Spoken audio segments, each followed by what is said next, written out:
नमस्कार साथियों, एक बार फिर से आप सभी का बहुत बहुत स्वागत है लोराइट क्लासेस के बीए प्लेटफॉर्म पर। दोस्तों क्लास को स्टार्ट करूं उससे पहले ही मैं आपको बता दूं, धीरे धीरे दोस्तों काफी लंबा अभी गैप हो चुका था क्लासेस में, तो रोटेशन बनाने में क्लास का थोड़ा सा समय लग रहा है। इसी कारण से दिन में सिर्फ एक ही लेक्चर आपको अभी फिलहाल मिल पा रहा है, क्योंकि इतना समय एक्चुअल में हम नहीं दे पा रहे हैं अभी किसी कारणवश। लेकिन धीरे धीरे कुछ ही दिनों में आपका जो पहले जो सिस्टमेटिक क्लासेस चल रही थी आपकी, डे में 4 क्लासेस आपको मिल रही थी, सेम क्लासेस चालू हो जाएगी। बस 2-4 दिन का समय और लग रहा है इसमें, है ना। तो इसको ज़्यादा माइंड ना करें, जल्दी स्टार्ट होने वाली सभी क्लासेस। तो अभी फिलहाल एग्जाम के दृष्टिकोण से मैंने सोचा कि कम से कम एक लेक्चर तो आपको पर डे मिलता ही रहना चाहिए। तो इंग्लिश लैंग्वेज जो कि बीए, बीएससी और बीकॉम वाले सभी छात्रों के, सेकेंड ईयर वाले छात्रों के लिए आवश्यक है।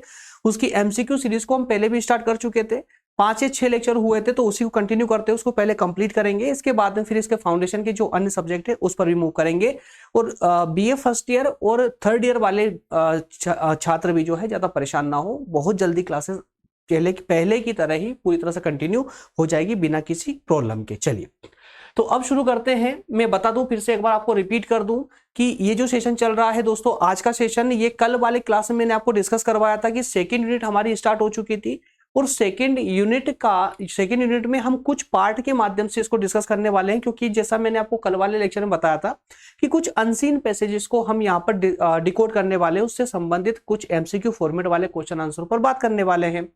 तो उसमें हमने 2 अनसीन पैसेजेस पर कल बात की थी, है ना, फर्स्ट और सेकंड पर। और उसी प्रकार से थर्ड नंबर की जो अनसीन पैसेज है उसमें हम आज के सेशन में चर्चा करने वाले हैं पार्ट 2 के माध्यम से। और इसके बाद में एक लेक्चर इसमें और होगा जिसमें हम अनसीन पैसेज 4 और 5 पर डिस्कस करेंगे। तो आज का सेशन बहुत ही छोटा होने वाला है, छोटा सेशन होगा जिसमें हम अनसीन पैसेज से संबंधित जितने भी एमसीक्यू क्वेश्चन आंसर हो सकते हैं उन पर डिस्कस करेंगे। क्लियर है?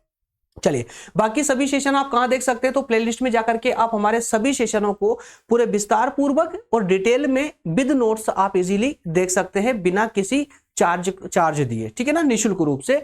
और साथ में टेलीग्राम ग्रुप को भी ज्वाइन कर सकते हैं अगर आपको प्रॉपर नोटिफिकेशन चाहिए डेली क्लासेस के। तो क्लियर? चलिए, तो अब शुरू करते हैं दोस्तों। जैसा कि मैंने आपको बताया, कल वाले सेशन में हमने अनसीन पैसेज 1 और 2 पर डिस्कस कर लिया था, और आज हम बात करने वाले हैं अनसीन पैसेज 3 पर। और इस पूरे यूनिट के अंदर, यूनिट सेकंड में, हमें 5 अनसीन पैसेजेस पर बात करनी है जो कि एग्जाम के दृष्टिकोण से बहुत महत्वपूर्ण है, ठीक है ना। तो अनसीन पैसेज में आप लोगों के लिए दोनों फॉर्मेट में, हिंदी और इंग्लिश दोनों में ही लेकर के आया हूं, ताकि आप पीडीएफ डाउनलोड करें तो उसके बाद में आप इसको आसानी से पढ़ के और समझ सके पूरी कहानी क्या है, और इसके बेस पर किस तरह से आपको क्वेश्चनों के आंसर देना है ये भी आप भली भांति समझ पाएंगे यदि आप इस अनसीन पैसेज को अच्छे से पढ़ लेते हैं, समझ लेते हैं तो। क्लियर है ना। तो अब चूंकि ये जो सीरीज है ये एमसीक्यू क्वेश्चन आंसर सीरीज है, इसलिए मैं यहां पर आपको इसमें जो है आपका टाइम नहीं लूंगा इसमें, क्योंकि अगर डिटेल क्लासेस होती तो मैं बिल्कुल इस पर भी डिस्कस करता, एक अनसीन पैसेज पर एक सेशन में लेकर आता, जो कि विस्तार पूर्वक क्लासेस में पॉसिबल होता है, एमसीक्यू सीरीज में नहीं। तो ये फिर भी मैंने कोशिश की है और ये आपके लिए मैं लेकर के आ चुका हूं, ताकि आप जब भी पीडीएफ डाउनलोड करें तो पहले आप इसको पूरी स्टोरी वाइज पूरा पढ़े, समझे, उसके बाद ही इनके क्वेश्चन आंसर जो आगे दिए गए हैं उनका रिवीजन लगाए, ठीक है ना। क्योंकि अगर आप इसको अच्छे से पढ़ लेंगे तो ये सभी क्वेश्चनों का आंसर देना आपके लिए बहुत आसान हो जाएगा, बहुत इजी हो जाएगा। क्लियर है? तो चूंकि दोस्तों ये पूरी कहानी पर ही जो कुछ क्वेश्चन आंसर हम देखने वाले हैं वो इसी कहानी पर बेस्ड है, अर्थात कि इसी पैसेज पर बेस्ड है, तो उन्हीं पर हम डिस्कस करेंगे। तो लेते हैं हमारा आज का, अर्थात कि अनसीन पैसेज थर्ड का पहला क्वेश्चन। क्या है पहला क्वेश्चन, जरा ध्यान से सुनते चलिएगा। ये जो स्टोरी है ना, एक क्वेश्चन आंसर के रूप में ही मैं आपको यही डिस्कस करवा दूंगा, ठीक है। पहला क्वेश्चन बोलता है कि टाइप बी का जो मेल न्यूट्रिशन होता है वो भयानक स्थिति कब या भयानक रूप धारण कब करता है, चिंताजनक रूप धारण कब करता है। कौन सा? बी मेल न्यूट्रिशन मतलब कि बी टाइप का जो कुपोषण होता है ना, इस पैसेज के अकॉर्डिंग, जो पैसेज आगे दी गई है उस पैसेज के अकॉर्डिंग बी टाइप का जो कुपोषण होता है, मेल न्यूट्रिशन होता है, ये चिंताजनक स्थिति कब प्राप्त करता है, चिंताजनक स्थिति में कब होता है। 4 ऑप्शन दी जाएंगे आपको, बिल्कुल इसी प्रकार से एग्जाम में भी इसी प्रकार से 4 ऑप्शन रहेंगे आपके सामने। फर्स्ट ऑप्शन बोलता है कि जो बी टाइप का मेल न्यूट्रिशन होता है ये तब भयानक स्थिति में होता है जब माइक्रोन्यूट्रिएंट ग्रुप्स आर इंक्लूडेड, जब माइक्रो न्यूट्रिएंट अर्थात कि जो माइक्रो सूक्ष्म पोषण तत्व होते हैं, पोषक तत्व होते हैं, वो ग्रुप में इंक्लूड हो जाते हैं, क्या तब कुपोषण, जो बी टाइप का कुपोषण भयानक रूप धारण करता है? तो नहीं, ये बिल्कुल गलत हो जाएगा, ये गलत हो जाएगा, ठीक है ना, क्योंकि माइक्रो न्यूट्रिएंट कुपोषण के लिए जिम्मेदार नहीं होते, बल्कि वो तो अच्छे पोषण के लिए जिम्मेदार होते हैं, ठीक है ना।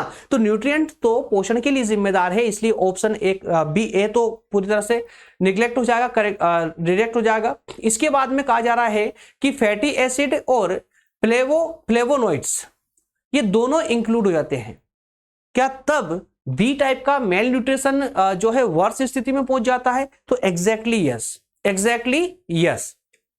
जब न्यूट्रिशन की बात हम करते हैं, मेल न्यूट्रिशन की बात करते हैं अर्थात कि कुपोषण की बात करते हैं दोस्तों, तो जो फैटी एसिड होता है ये और फ्लेवोनोइड्स जो है अगर दोनों इंक्लूड हो जाते हैं, वैसे ही ये बी टाइप का जो मेल न्यूट्रिशन होता है ये एक चिंताजनक स्थिति में आ जाता है, इसलिए इसका ऑप्शन बी करेक्ट हो जाएगा, ठीक है ना।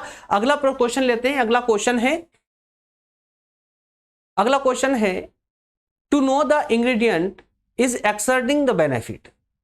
कहा जा रहा है कि जो इंग्रेडिएंट होते हैं, जो पोषक तत्व होते हैं, इनका लाभ जानने के लिए क्या किया जाता है या क्या किया जाना चाहिए?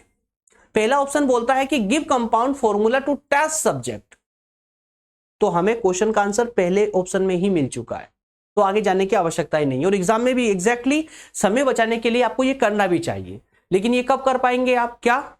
क्या कि क्वेश्चन पढ़ते ही वो जैसे ही ऑप्शन आता है, ऑप्शन को देखते ही आपको पता चलेगा कि हाँ यही राइट ऑप्शन है।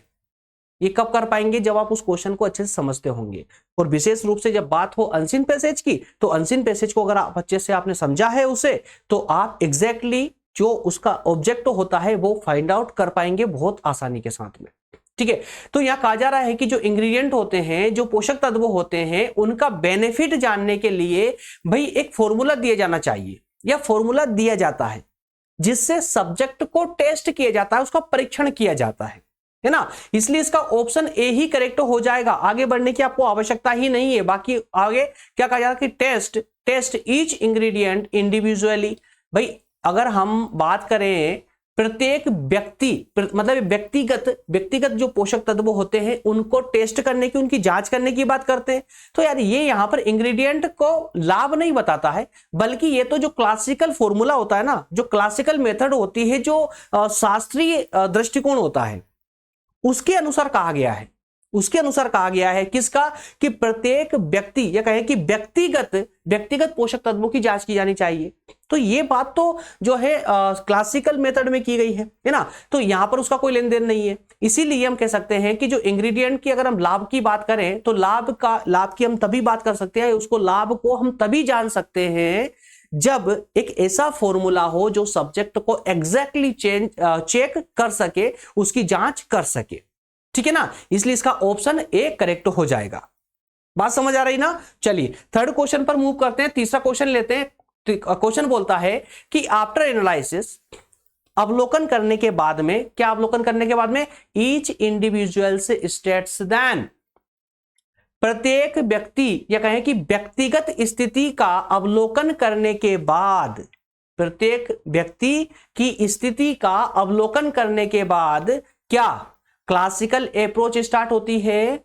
अब अगर ध्यान से सुन रहे हैं ना लेक्चर, तो आप फटाफट रिप्लाई करेंगे, उसका फटाफट रिप्लाई करेंगे। और अभी मैंने कहा था ना क्लासिकल अप्रोच मतलब कि शास्त्रीय दृष्टिकोण, वो शास्त्रीय दृष्टिकोण क्या कहता है, किस प्रकार की अप्रोच को एक्सेप्ट करता है? ये इंडिविजुअल अप्रोच को है ना। ये कहता है कि व्यक्तिगत रूप से या व्यक्तिगत स्थिति का अवलोकन करना चाहिए, एनालिसिस करना चाहिए, ठीक है ना। तो देखिए यहां पर भी हमें आंसर पहले ही ऑप्शन में मिल चुका है, क्लासिकल अप्रोच। जब भी इंडिविजुअल स्टेटस की बात आती हो, ईच इंडिविजुअल स्टेटस की बात आती हो, तो क्लासिकल अप्रोच जहां मिल जाए ना, जहां दिख जाए ना, फट से ठप्पा मार देना इस वाली पैसेज के अंतर्गत। क्लियर है? अन्य ऑप्शन चाहे फिर वो कुछ भी दिए, जैसे दूसरा ऑप्शन बोलता है कि आपको हेल्थ और डिसीज को रोकने के लिए या फिर कोई एक फॉर्मूला तैयार करने के लिए। तो ना फॉर्मूले तैयार करने की बात है इंडिविजुअल स्टेटस में, व्यक्तिगत स्तर में कोई फॉर्मूले की आवश्यकता नहीं है और ना ही ये हेल्थ और डिसीज की यहां बात होती है, बल्कि यहां तो बात होती है क्लासिकल अप्रोच की। क्लासिकल अप्रोच ही तो ये धारणा देती है, मतलब ये कि क्लासिकल अप्रोच ने ही ये धारणा दी है, कौन सी, इंडिविजुअल स्टेटस की या इंडिविजुअल एनालिसिस करने की, है ना। ऑप्शन कौन सा करेक्ट हो रहा है इसमें, ऑप्शन ए करेक्ट होगा, ठीक है। चलिए क्वेश्चन नंबर 4 लेते हैं, क्वेश्चन नंबर 4 लेते हैं।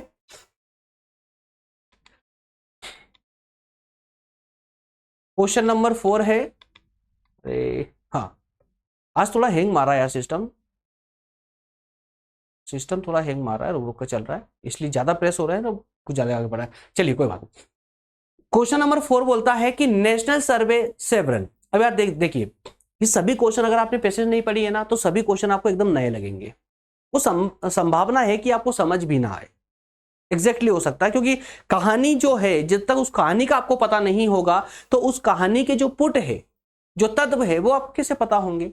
तो उसके लिए पहले क्या करना होगा, उस कहानी को पूरी तरह से आपको जानना होगा, और जब कहानी आप पूरी तरह जानेंगे तो उनके आंसर आप इजीली दे पाएंगे। और वो कहानी को जानने के लिए ही जिनकी इंग्लिश वीक है, कमजोर है, या कहें कि मेरे जैसी इंग्लिश है, उनके लिए मैंने हिंदी भी टाइपिंग की हुई है, हिंदी भी डाल रखी है, ताकि आप आसानी से हिंदी, जहां पर इंग्लिश पढ़ते वक्त इंग्लिश में जहां पर अटके, उसका अर्थ हैंड टू हैंड आप हिंदी में भी देख पाए, ताकि आपको ट्रांसलेट करने की आवश्यकता ना पड़े, ट्रांसलेट करके आपका टाइम व्यर्थ में ना जाए, है ना। इसीलिए मैंने पीडीएफ या स्लाइड में ही आपको ट्रांसलेट करके इंग्लिश का हिंदी ट्रांसलेट करके भी दिया हुआ है, ताकि आप इजीली उस कहानी को समझ पाए। और जब कहानी समझ लेते हैं दोस्तों, तो क्वेश्चन का आंसर देना बहुत ही आसान हो जाता है ना। और ये बात आप भी अच्छे से जानते हैं।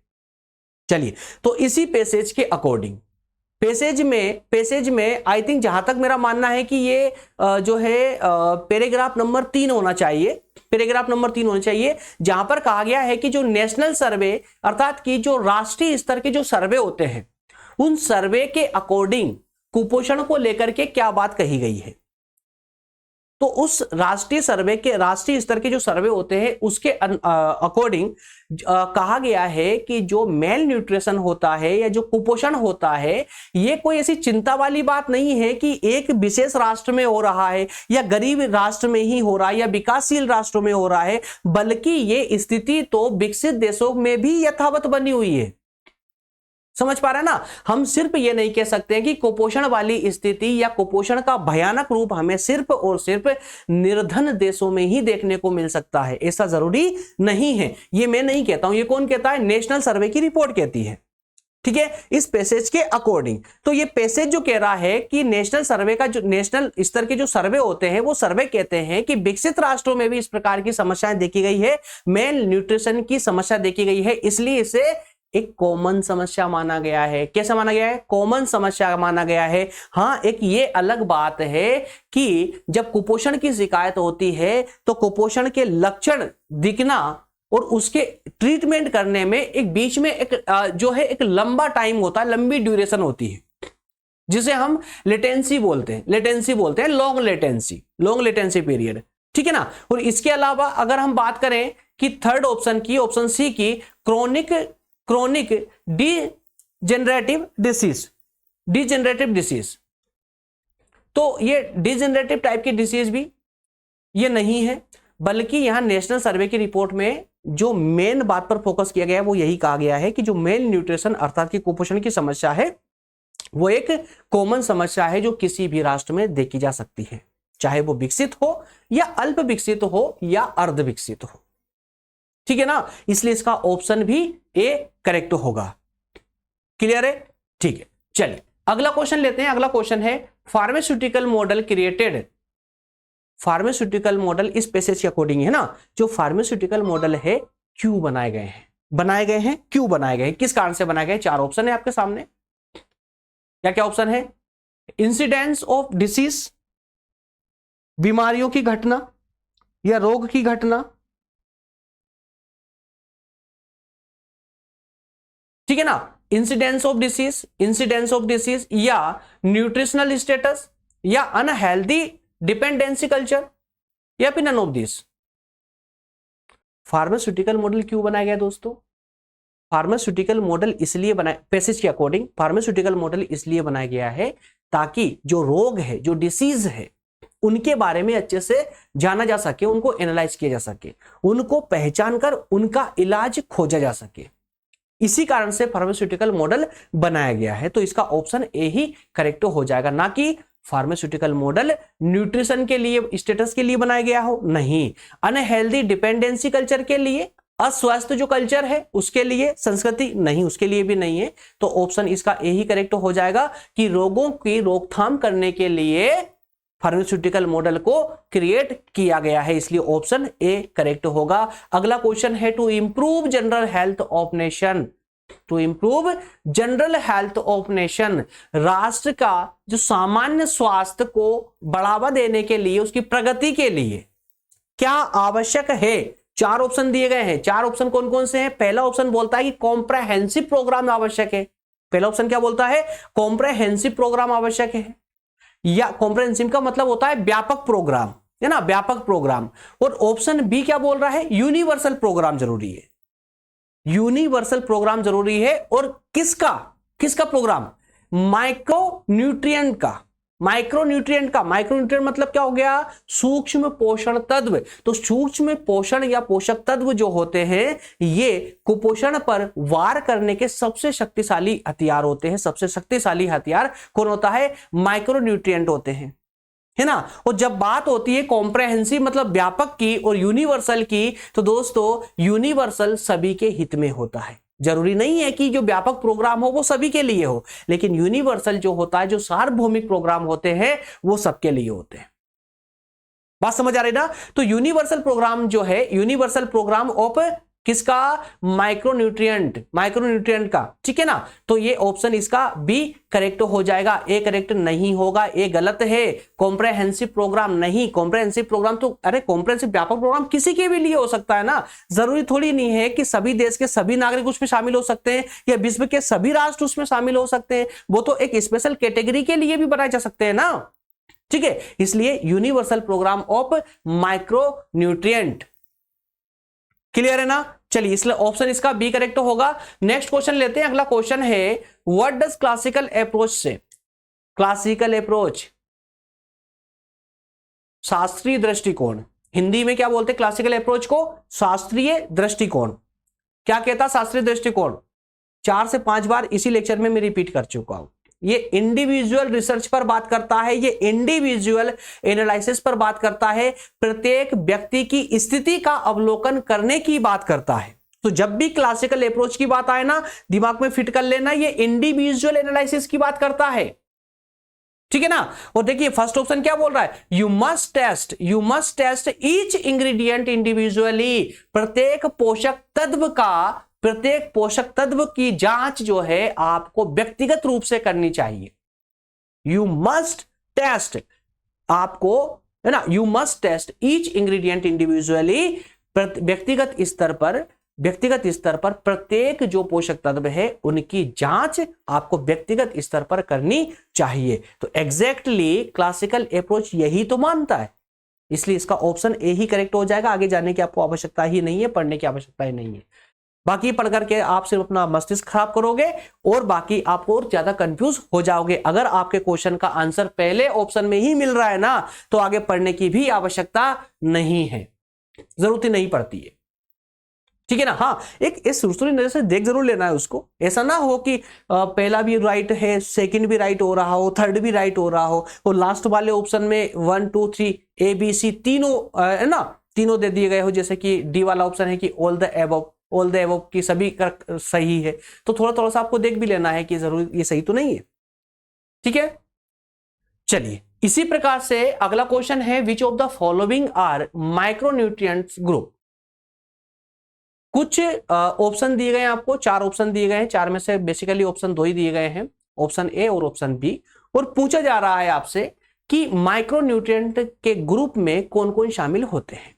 क्या ऑप्शन बी के अंतर्गत फैटी एसिड शामिल होता है? क्या फैटी एसिड्स माइक्रोन्यूट्रिएंट में, सूक्ष्म पोषक तत्वों में क्या फैटी एसिड शामिल होता है? तो आप बोलेंगे बिल्कुल होते हैं। और ऑप्शन बी बोलता है क्या फ्लेवोनॉइड्स भी शामिल होता है क्या? तो एग्जैक्टली होता है, बल्कि इनका तो एक पेयर है, फैटी एसिड का और फ्लेवोनॉइड का।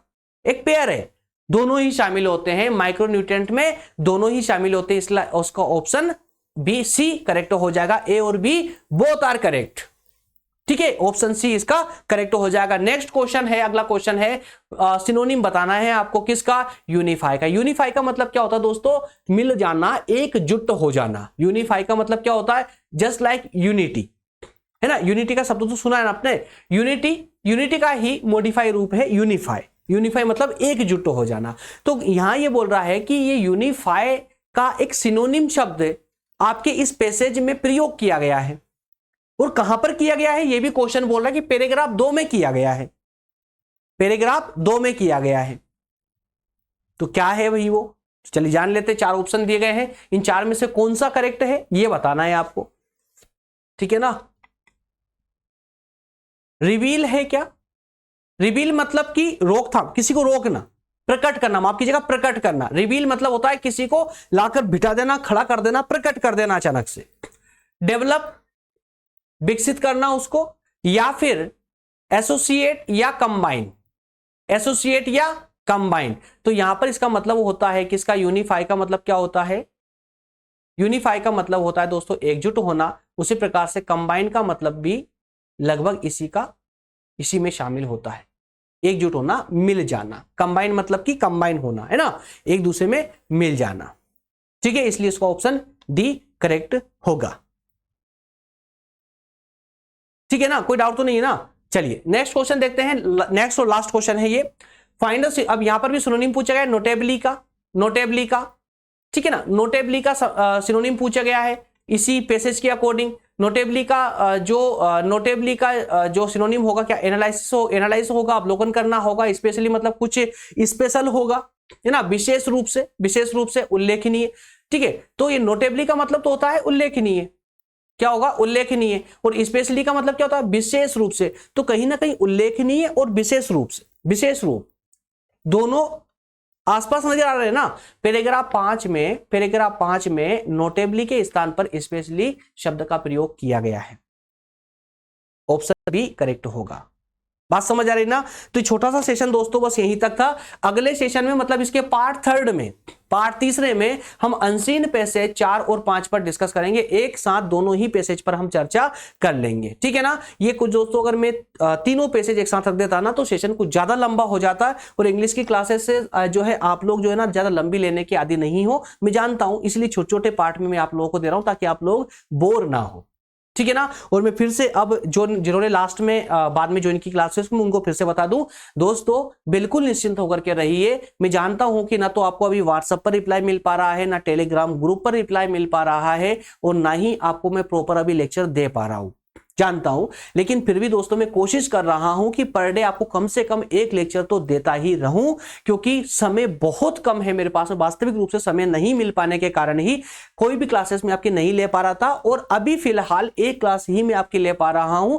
धीरे धीरे इसमें इंप्रूवमेंट कर लेंगे, लगभग इस वीक के अंदर जो है आपकी पहले जैसी स्थिति हो जाएगी। डेली आपको 4 लेक्चर मिलते रहेंगे, मॉर्निंग में 7 बजे, मॉर्निंग में 9 बजे, इवनिंग में 6 बजे और रात में 9 बजे। इसमें से रात की 9 बजे आपकी लाइव क्लासेस होती है, बाकी सभी क्लासेस आपकी प्रीमियर लाइव चलती है, जैसे कि अभी ये क्लासेस आपके लिए चल रही है ना। इस प्रीमियर लाइव में क्या होता है, आप जो चैटिंग करते हैं ना वो लाइव चैटिंग होती है, चैटिंग लाइव ही होती है, उसका रिप्लाई बस ये कि मैं बोलकर नहीं कर पाता हूं, उसके लिए मैं मैसेज टाइप करके आपको रिप्लाई करना होता है ना। और रात में 9 बजे तो आपकी लाइव क्लासेस चलती ही है, अभी कुछ कारण से अभी रुकी हुई है, जल्दी स्टार्ट कर देंगे, ठीक है ना। तो एक ही जैसे ही क्वेश्चन बार बार ना करे, है ना, जैसे कमेंट में आप टाइप करते हैं कि सर क्लासेस नहीं हो रही है, आप रिप्लाई नहीं कर पा रहे हैं, या ऐसा जो भी है थोड़ा सा हमको भी समझे। जिस तरह से आपके पास टाइम नहीं होता है ना, इसी प्रकार से हमारे पास भी कभी कभी ऐसा मौका पड़ जाता है कि हमारे पास भी थोड़ा टाइम की समस्या हो जाती है, और खास करके जब स्टूडेंट ज्यादा हो और टीचर अकेला हो तो फिर समय की समस्या तो हो ही जाती है। इस कारण से मैं आप लोगों का भी कोई रिप्लाई नहीं दे पा रहा हूँ, समय वास्तविक रूप से समय नहीं मिल पाता है दोस्तों, इस कारण से। लेकिन सभी स्थिति जो पहले थी वही हम वापस करने का प्रयास करेंगे, जल्दी ही करने का प्रयास करेंगे। आपकी सभी क्लासेस टाइम टू टाइम होने लगेगी, बहुत जल्दी होने लगेगी। क्लियर है फ्रेंड्स? ओके, तो मिलते हैं नेक्स्ट सेशन में, तब तक आप सभी का बहुत बहुत धन्यवाद। Thank you so much.